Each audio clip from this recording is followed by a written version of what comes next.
May I proceed? Oh, with civility? If I'm met with civility. You know what, Cunningham? All those excuses you got wedged between that dubious cleavage of yours, your mother, the bulimia, the herpes, the booze, the abortions, the rape, the bipolar pharmaceutical adventures, the twin suicide attempts, the abject failure at every relationship you've ever attempted. All those things do nothing to band-aid the simple fact that there comes a time when the world stops rewarding potential. And when that time came for you, well, you threw yourself the world's biggest pity party and dedicated the rest of your short, pathetic, inconsequential life to finding fault everywhere fucking else, but in the return gaze of your own cosmetically altered reflection. The truth is, Cunningham, you will never be loved. But that is because you don't deserve it. But then again, you probably already knew that, didn't you? Okay.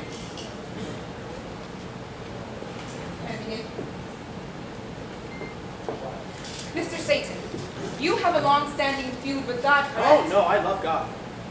You love God? Oh, very much. God made me. Okay, so then if God made you, so then what God did make me, Cunningham. It says so in the Bible.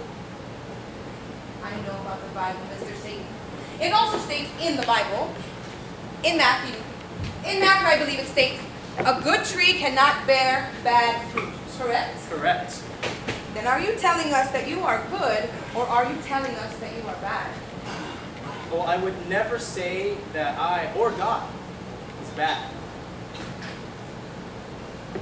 Do you love God, Mr. Satan? What's not to love? Specifically, what specifically do you love about God? I don't know where to begin. Pick a spot. I love God because He is all-powerful and all-forgiving. I love God because His justice is perfect. I love God because God loves me. God loves you? Oh, very much. He sends me gift baskets at Christmas and Hallmark greeting cards and all the major Stop holidays. it. If God loves you, then why did He kick you out of His kingdom? Oh, He didn't kick me out. I left. That's not what it says in the Bible. You're right. They fudged that part a little bit. That is because you people really only respond to fear, threats. If they told you straight up that there was no lock to the gates of heaven, well, you wouldn't have any incentive to be even halfway decent, would you? In other words, God lied. God didn't write the Bible. You do know that, don't you? Of course I know that. Then why would you say God lied? Mr. Satan, does God love Judas Iscariot, yes or no? God loves everybody. And yet, my client is in hell. So what good is God's love to my client Judas if he's allowed to languish in damnation? Your client is free to leave whenever he chooses. In fact, I wish he would. I could use the room. That's not true. No. Listen, maybe you should sit down and catch your breath. The truth is, Mr. Satan, that God's love is conditional.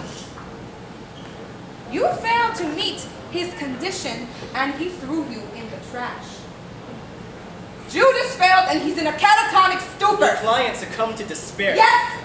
And if despair is so powerful to render God powerless over it, then what does that say about God, Mr. Satan? It says one of two things. Either God is not all-powerful and therefore useless, or God's love is conditional, which renders that love false and unworthy. Which one is it? Cunningham, please don't take this personally, but your father never really loved you, did he? And the only reason your mother didn't abort you is because she was afraid of the scar. I think she told you that once, didn't she? Just because your parents resented you doesn't mean God does.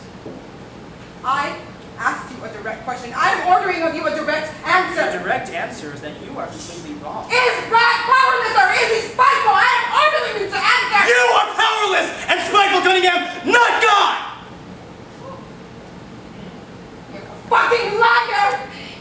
Oh, even higher. Well, I'm truly sorry you feel that way.